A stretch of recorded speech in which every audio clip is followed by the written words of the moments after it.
Hello বন্ধুরা, তোমরা সবাই কেমন আছো? আজকে আমি বাজার থেকে ইলিশ মাছ নিয়ে এসেছি।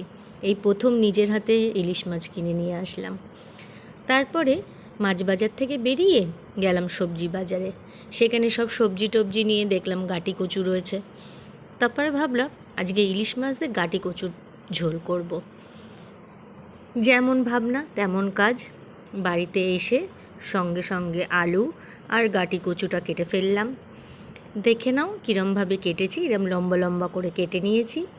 তারপরে প্রথমে ইলিশ মাছটাকে ভেজে তুলে রেখেছি।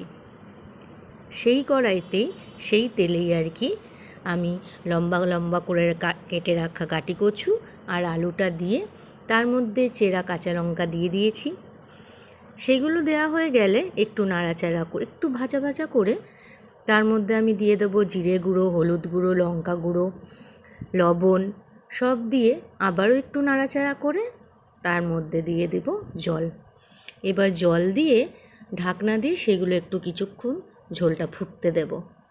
ঝোলটা ফুটে আসলেই তার মধ্যে দিয়ে দেব আগে থেকে ভেজে রাখা ইলিশ মাছগুলো। দেখো এরকমভাবে দিয়ে দেওয়ার পরে সেই ইলিশ মাছগুলো দিয়ে আর একটু ঝোলটাকে ঢেকে আলুটা সেদ্ধ হতে দেব। যাই হোক, দুটোই একদম পারফেক্ট মিল।